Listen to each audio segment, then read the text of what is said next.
Well, everybody, is a very interesting psychic insight from Michelle Whitedove on Satoshi Nakamoto, creator of Bitcoin. She did like a complete session specifically on this. Like it wasn't just a quick question and answer thing. Like she focused on this. Has a very interesting thing to say about this whole Bitcoin scenario, where it started, where it's going, where it's at. But again, this weekend, Saturday, Sunday, tomorrow, we're having the little mini conference, if you will, Bitcoin crypto stuff in Sarasota. And I got my peeps here with me. So a little shout out to my boys, David, Eric, Jonathan. Yep, hanging out. The crypto kid. They're like, you want us to go outside? No, just stay. We'll do this together, except you'll be the silent partner. So anyways, let's read this. And she's going to put this on her blog. I told her, actually, as soon as I'm done reading it and I start to upload it, I'll text her, hey, go ahead and put it on your blog, make it live, in case you guys want to go read on her blog. And of course, she has a little donation address for Bitcoin Cat. And actually, she doesn't have in my email, she didn't put Bitcoin address, donation, and Litecoin address. She put Bitcoin Cash address and Litecoin address. That lets you know anything or where this conversation might be heading in the near future. But I will post those links on my website or my YouTube channel anyways, those donation links for her. Check this out. So this first part threw me off. It threw all of us off because I just read it to these guys. We just saw it and it threw us off. And it says, despite the change from decentralized to centralized, people want to know who created Bitcoin and why. So I'm like, we're all like, no, she got that backwards. We're not going from we're going from centralized to decentralized. But as you hear this, you'll understand why she said we've gone from decentralized to technically centralized with Bitcoin. People want to know who created Bitcoin and why. But there's another equally compelling question. What happened to the founders' 1 million Bitcoin? So the who. Psychically, I see Satoshi Nakamoto and want to release this info to the world and put to rest the rumors about who Satoshi Nakamoto is. The name Satoshi Nakamoto was created to conceal the creator's identity, and for good reason. To say this new technology would have brought undesirable attention to the founders is the understatement. They would have been jailed. Yes, I said founders with an S. Satoshi Nakamoto is a group of mixed nationality Asians. They are cool cats, mostly young brainiac coders. I see a core group of 7 with a few subcontractors. Of course, this leads to other questions like, are they still involved in Bitcoin? Will any of the founders help in Bitcoin's further development? I'll answer those questions in a moment. But for now, on to the why. So the why is the Satoshi Group saw what governments, Federal Reserve, and the Rothschild central banks around the world were doing and knew we needed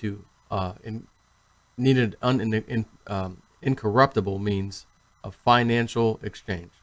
The intent behind Bitcoin was pure. It was made for the people, by the people, to revolutionize currency, to exchange money securely and fairly, and to create wealth. I know for a fact that there were no intelligence agencies or governments involved. This was completely under the radar, created by a pioneering group of inventors. Both the Satoshi crew and the anonymous group are not happy with the direction Bitcoin has recently taken, as it was intended to be a peer-to-peer system for everyone to use. It was not intended to be locked up, manipulated, and controlled by the Federal Reserve, Rothschild, World Banks, Bilderberg Group. The Satoshi Group is furious that Bitcoin has been corrupted. They felt that the blockchain they invented was secure and untouchable, but to them it became more like the Titanic. They believed it to be airtight, but in fact Bitcoin was breached. This caused a division within the group. Although I see the founders are still involved in Bitcoin, but they will not help with its further development because it's been compromised and corrupted. They have moved on to create other cryptocurrencies as a group and also independently. With that said, the Satoshi Group, can now see how and why this happened. They feel it was unintended consequence, but it led to something greater than they had originally envisioned. The beginning of competing and complementing alternatives like Litecoin. That's right, the founders see the complete competition as overall good, and they know that Bitcoin sparked massive innovation and even humanitarian goals with some crypto coins. What will happen to the founders' 1 million Bitcoin? Since Bitcoin is now being manipulated and is no longer decentralized, which means it's centralized and being controlled and manipulated, just like the corrupt banking systems that Bitcoin was created to be the opposition of. Let's face it, people want to know what's going to happen to all those Bitcoin that the founders mined. That's because there are staggeringly different implications if they are if they are gone forever, or if they are coming back onto the market. Yes, 1 million Bitcoin could significantly impact the market. I predict that the Satoshi crew have their mined coins, and they deserve to benefit from the revolutionary invention of blockchain and cryptocurrency. And mark my words, I predict that Bitcoin Cash will one day overtake its predecessor.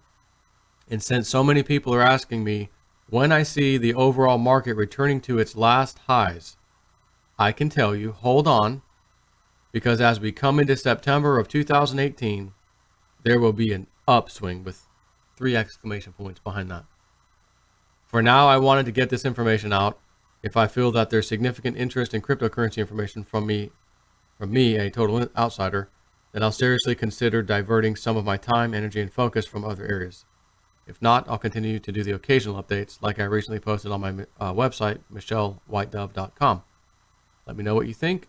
Just comment on my blog page. So that's how it's going to kind of go on her blog page. Anyways, and again, she says, share the love, donate for fresh crypto insights. And again, it's Bitcoin Cash address and Litecoin. She's not even putting up a Bitcoin address at this point. She'd rather have Bitcoin Cash right now. And I'm going to tell you guys something that I didn't even realize I didn't have my ugly face up there. Oh yeah, there's, never mind. Sorry. I was looking at the other screen. That the webbot, Bitcoin Cash, said in this year we're going to start to see, Bitcoin up here, Bitcoin Cash kind of going, and everyone's like, hey, why is Bitcoin not really moving as much as Bitcoin Cash creeping up to it? It didn't say it would get to parity or anything all of a sudden this year, but it did say that, and I thought that's interesting. But she didn't say either, oh, this year it's going to happen, but she doesn't care. She wants it now, and I think for the same reasons we all want Litecoin now.